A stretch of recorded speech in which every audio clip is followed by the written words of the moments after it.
Indian cinema में जब भी बात होती है स्ट्रॉन्ग विजन और इम्पैक्टफुल स्टोरी टेलिंग की, तो एक नाम क्वाइटली सभी के जुबान पे आता है, जो कि है आदित्य धर। राइटर के तौर पे उन्होंने बहुत सारी प्रोजेक्ट में अपनी कमांड दिखाई, लेकिन बंदे को तब उसकी पहचान मिली जब उरी द सर्जिकल स्ट्राइक आई। एक ऐसी फिल्म जो सिर्फ ब्लॉकबस्टर नहीं थी, बल्कि ऑडियंस के इमोशन से डायरेक्टली कनेक्ट हुई। देखो, आदित्य धर की फिल्मोग्राफी बहुत ज्यादा लंबी नहीं है, लेकिन हाँ एक चीज क्लियर है कि बंदा क्वालिटी ओवर क्वांटिटी में बिलीव करता है। बंदे के काम में रियलिज्म, हाई इंटेंसिटी और नेशनल प्राइड का एक बैलेंस्ड मिक्सचर होता है, जो इन्हें बाकी के फिल्म मेकर से अलग बनाता है। बंदे का नाम सुनते ही ऑडियंस की एक्सपेक्टेशन बहुत ज्यादा हाई हो जाती है, एंड जो देखा जाए तो बिल्कुल भी गलत नहीं है। भले ही आदित्य धर की फिल्मोग्राफी बहुत कम है, लेकिन इसकी हर एक प्रोजेक्ट एक चीज कंफर्म कर देती है कि जब आदित्य धर डायरेक्शन में होता है तो हिस्ट्री रिपीट नहीं होती, बल्कि क्रिएट होता है। देखो, आज के टाइम पे तुम आदित्य धर को सिर्फ एक डायरेक्टर नहीं बोल सकते। ये बंदा एक सिनेमैटिक टेक्निक का मास्टरमाइंड है, जिसकी फिल्मोग्राफी के इम्पैक्ट इतने ज्यादा है कि हर एक प्रोजेक्ट केस स्टडी बन जाती है। और इस वीडियो में मैं तुम्हारे साथ आदित्य धर की यही 5 पावरफुल फिल्म मेकिंग टेक्निक को शेयर करने वाला हूँ। ये वही टेक्निक्स है जो इनको बाकी फिल्म मेकर से अलग बनाती है, जिसके कारण एक रियल मास्टरपीस स्पाई मूवी निकल कर आती है, और जो एक्सप्लेन करती है कि क्यों इनकी हर एक फिल्म इवेंट बन जाती है। तो देखो, जो इनकी पहली फिल्म मेकिंग टेक्निक है, रियलिज्म और सिनेमैटिक ड्रामा का एक परफेक्ट बैलेंस बनाए रखना। तुम मानो या ना मानो, लेकिन आदित्य धर की सबसे बड़ी स्ट्रेंथ यही कंट्रोल्ड रियलिज्म है। बंदा ना तो डॉक्यूमेंट्री बनाता है और ना ही कोई ओवर ड्रामेटिक दिखने वाली फिल्मी दुनिया।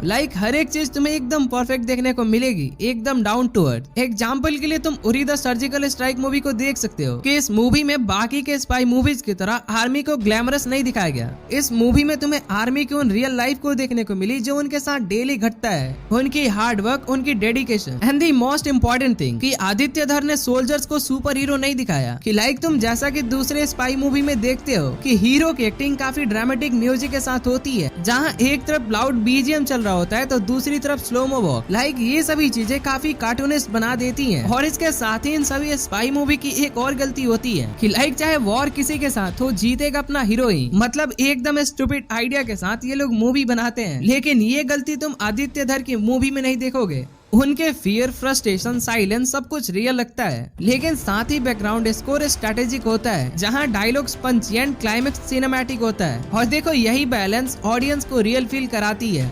यही सेम चीज धुरंधर में भी अप्लाई हुआ है, जहां एक्शन सिर्फ स्पेक्टिकल के लिए नहीं है, हर फाइट का एक इमोशनल रीजन है और सारे कैरेक्टर्स जमीन से जुड़े हैं। देखो, इस टेक्निक का यूज ऑडियंस को इमोशनली कनेक्ट करने के लिए किया जाता है, एंड पॉजिटिवली आदित्य धर इसमें सक्सेसफुल है। देखो, दूसरी रीजन है कि कैरेक्टर को फर्स्ट प्रायोरिटी देना एंड स्टोरी टेलिंग को बाद में। देखो, मोस्ट डायरेक्टर्स स्टोरी से स्टार्ट करते हैं, लेकिन आदित्य धर कैरेक्टर से स्टार्ट करते हैं। अगेन उरी का एग्जांपल लेते हैं कि जहां विकी कौशल का कैरेक्टर सिर्फ एक ऑफिसर नहीं था, जहां सेम धुरंधर में भी कुछ ऐसा ही है, जहां प्रोटोगोनिस्ट हीरो होने से पहले इंसान है। मूवी में लिए गए हर कैरेक्टर के डिसीजन इजी नहीं होते, और जहां की गई गलतियों का एक प्राइस चुकाना पड़ता है। आदित्य धर का रूल सिंपल है कि अगर कैरेक्टर बिलीवेबल है तो प्लॉट खुद चल पड़ेगा, और इसीलिए उनके कैरेक्टर्स याद रहते हैं। देखो, तीसरी रीजन है साइलेंस का यूज। देखो, कुछ ऐसा सीन होते हैं जहां पर कैरेक्टर कुछ ना बोल के भी बहुत ज्यादा इम्पैक्ट क्रिएट कर देता है, और कहीं ना कहीं एक इम्पैक्टफुल स्ट्रेटेजी मानी जाती है। बेसिकली ये एक एडवांस टेक्निक है, और आदित्य धर इसमें मास्टर है। देखो, अगर तुमने Uri the surgical strike movie देखी होगी तो वहाँ तुमने नोटिस की होगी कि हर सीन में डायलॉग नहीं है, जहाँ कभी कभी आंखें भी बहुत कुछ बोलती हैं, और कभी वही काम बैकग्राउंड म्यूजिक कर देता है। और सेम ऐसे ही धुरंधर में भी एक्शन के बीच में साइलेंस देखने को मिलते हैं, जहां इमोशनल मूवमेंट में ओवर एक्सप्लेनेशन नहीं होती।